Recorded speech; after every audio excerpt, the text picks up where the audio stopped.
Шановна громада, дуже приємно так багато вас сьогодні побачити на таку тему. Мені, як ви бачите, призначили лише 5 хвилин, і я буду триматися до 5 хвилин.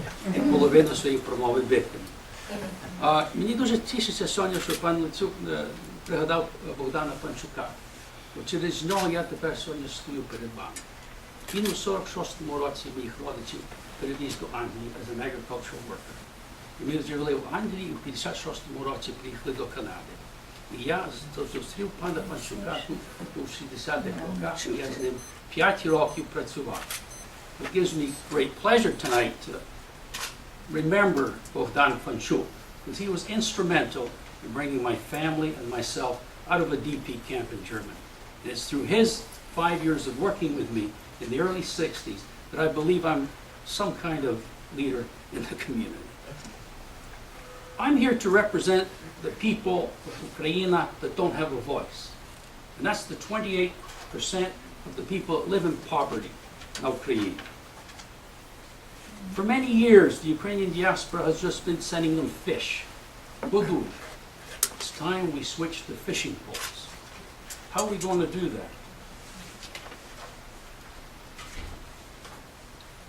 Do you know that 28% of the people in Ukraine today still live below the poverty line of $90 per person per month?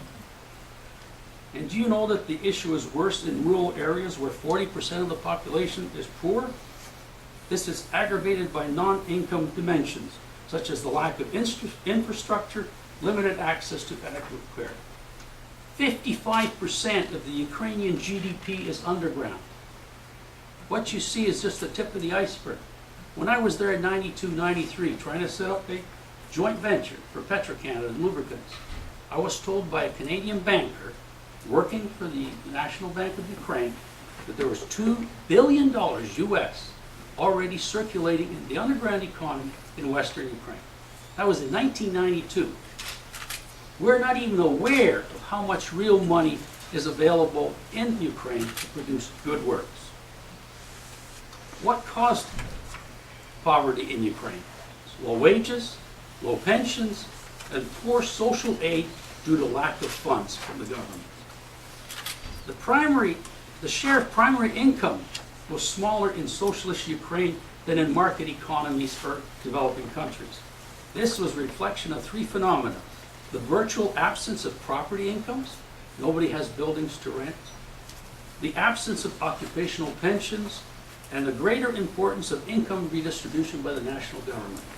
Social transfers in socialist countries represented 19% of gross income as compared to 14% in market economies.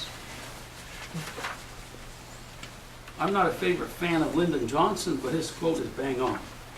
The war on poverty is not a struggle simply to support people, to make them dependent on the generosity of others.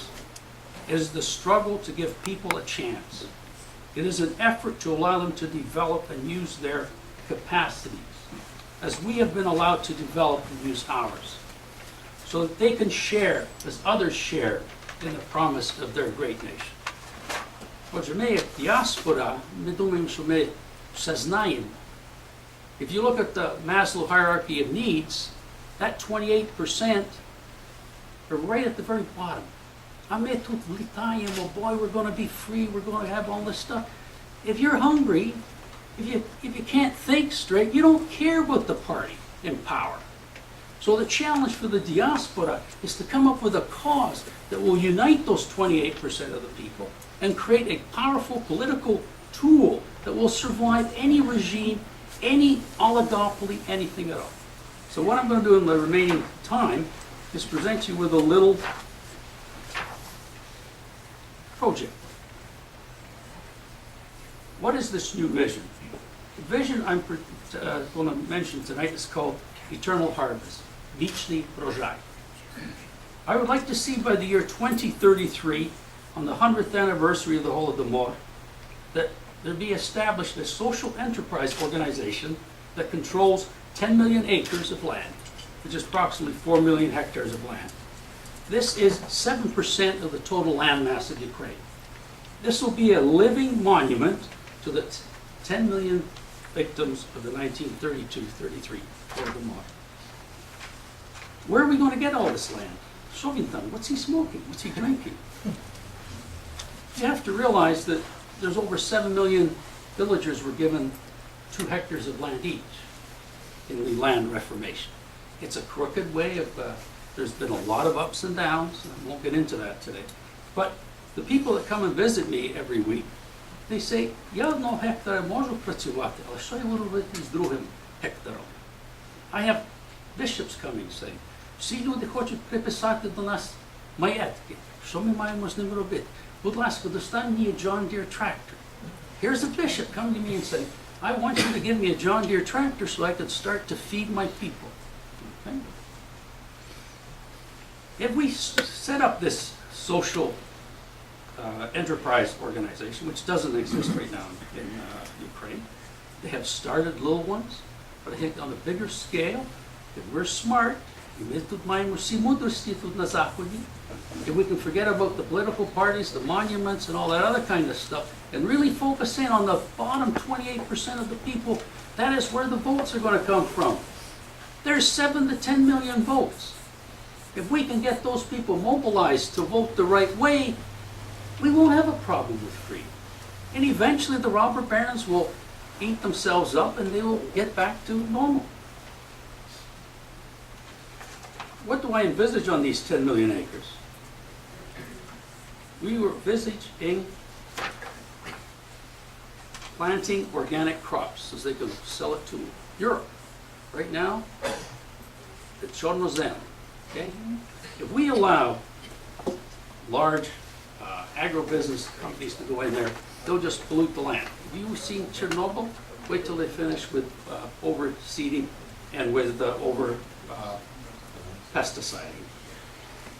I see this as an opportunity of getting back, pardon me, I'd like to stop the depopulation of the rural countryside in Ukraine. Okay, the villages are standing empty. Because people have got no reason to be. So if we can bring back the agricultural business and all the other services that go along with the silo, we will start to resurrect the whole nation. And I'm suggesting that in the early years, 20% of the net production will go towards reducing food security issues in both the rural and urban parts of Ukraine. We will rehabilitate them, the villages, install necessary social services and physical infrastructure. We will build summer camps. This is a radical mass movement of people, and we're saying, It doesn't matter whether there's the Russians or the Turks or the Armenians. We do not want another Holodomor. So you can see I'm a little different from the rest of the panel. Canada, знаєш, ми вже тут є 120 років, ми ще тут будемо 120 років. Але якщо ж не зробиться на Україні, за слідчі пару років, я думаю, що знову будемо мати Голодомор. Дякую.